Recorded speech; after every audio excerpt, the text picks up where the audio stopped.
Students, welcome to अंग्रेजी medium. जैसा कि आपको पता है कि मिनिस्ट्री ऑफ होम अफेयर्स ने अनलॉक 1.0 की अनाउंसमेंट कर दी है। अब पूरे भारत में लॉकडाउन हटने वाला है, लेकिन अनलॉक 1.0 की कुछ शर्तें हैं और कुछ नियम हैं जिनका पालन आपको करना होगा। तो आइए इन रूल्स एंड रेगुलेशंस को हम समझते हैं। सबसे पहले कंटेनमेंट जोन्स की बात करते हैं। कंटेनमेंट जोन्स में लॉकडाउन को 30 जून तक एक्सटेंड कर दिया गया है। कंटेनमेंट जोन्स का मतलब है हॉटस्पॉट्स, यानी वो एरियाज जहां कोरोना पॉजिटिव पेशेंट्स डिटेक्ट होते हैं। ऐसे एरियाज में सिर्फ एसेंशियल सर्विसेज ही अलाउड रहेंगी, जैसे सब्जी, फल, दूध, ब्रेड, मेडिसिन्स एक्सेट्रा। दूसरा पॉइंट ये है कि जिन एक्टिविटीज़ पर रोक लगी हुई थी उन्हें रीओपन कर दिया जाएगा, लेकिन एक फेज्ड मैनर में, स्टेप बाय स्टेप। ये सिर्फ उन एरियाज़ की हम बात कर रहे हैं जो कंटेनमेंट जोन्स में नहीं आते। तो फेज़ 1 में क्या होगा? फेज़ 1 में ऐसे एरियाज़ में 8 जून से रिलीजियस प्लेसेस जैसे मंदिर, मस्जिद, गुरुद्वारा और चर्च ये सब खुल जाएंगे। होटल्स और रेस्टोरेंट्स भी खुल जाएंगे। शॉपिंग मॉल्स, मार्केट्स को भी खुलने की छूट है। फेज़ 2 में गवर्नमेंट ने ये डिसाइड किया है कि schools, colleges, coaching centres, education institutes वगैरह खोल दिए जाएंगे, लेकिन स्टेट्स और यूनियन टेरिटरीज़ हैं उनकी सलाह के साथ ही उन स्टेट्स में ऐसा स्टेप लिया जाएगा। फेज़ 3 में क्या होगा? फेज़ 3 में एक्टिविटीज़ शुरू करने के लिए सिचुएशन को ध्यान में रखकर डेट्स डिसाइड की जाएंगी। फेज़ 3 में इंटरनेशनल एयर ट्रैवल अलाउड होगा, मेट्रो चालू कर दी जाएगी, cinema halls, gyms, pools, bars और बाकी एंटरटेनमेंट प्लेसेस खोल दी जाएंगी। अब बात करते हैं नाइट कर्फ्यू की। जैसा कि आपको पता है कि अभी तक नाइट कर्फ्यू का टाइम शाम को 7 बजे से सुबह 7 बजे तक का था, लेकिन इस अनलॉक 1.0 में इसे बदलकर रात को 9 बजे से सुबह 5 बजे तक का कर दिया गया है।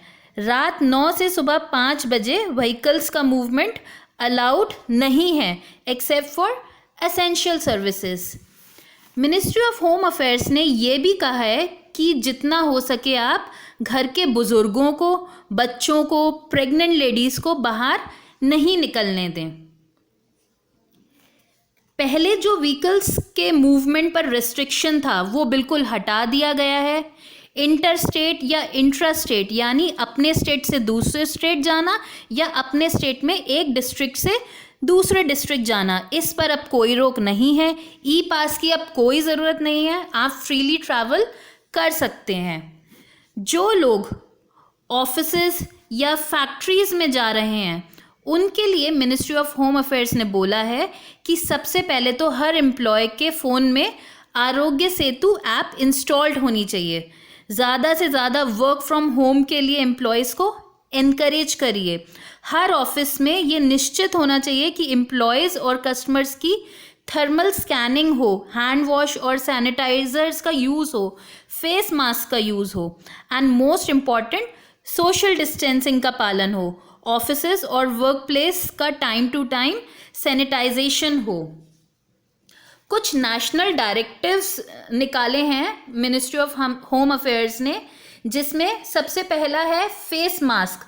फेस मास्क पहनना बहुत ज़रूरी है अगर आप घर से बाहर निकले हैं। दूसरा, सोशल डिस्टेंसिंग, मिनिमम 6 फीट की दूरी रखें एक दूसरे से। तीसरा, शॉप्स में कस्टमर्स के बीच सोशल डिस्टेंसिंग प्लस 5 जनों से ज़्यादा लोग नहीं वहाँ पे इकट्ठे होंगे शॉप्स में। नेक्स्ट है जो लिकर का कंजम्पशन है, पान, गुटखा, टोबैको पब्लिक प्लेसेस में बिल्कुल प्रोहिबिट है, आप कंज्यूम नहीं कर सकते। स्पिटिंग तो बिल्कुल अलाउड नहीं है, उसके ऊपर फाइन है। पब्लिक प्लेसेस में spitting is punishable with fine. Next, ministry of home affairs ने इस चीज़ को कंटिन्यू रखा है कि लार्ज गैदरिंग्स जैसे कि शादी होना, किसी की बर्थडे पार्टी होना, ये सब अलाउड नहीं है। अगर मैरिजेस हो रही हैं तो उसमें 50 से ज़्यादा गेस्ट नहीं आएंगे और अगर किसी का फ्यूनरल है तो उसमें 20 से ज़्यादा लोग नहीं आएंगे। ये जो सारा अनलॉक 1.0 है, हाइलाइट्स हैं उसके, आप इसका स्क्रीनशॉट अपने फ़ोन में सेव कर सकते हैं जिससे आप टाइम टू टाइम इसे रेफ़र कर सकें।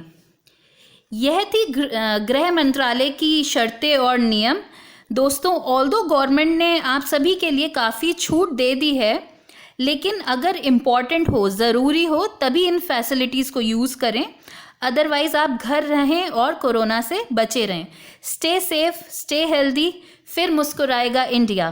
Thank you.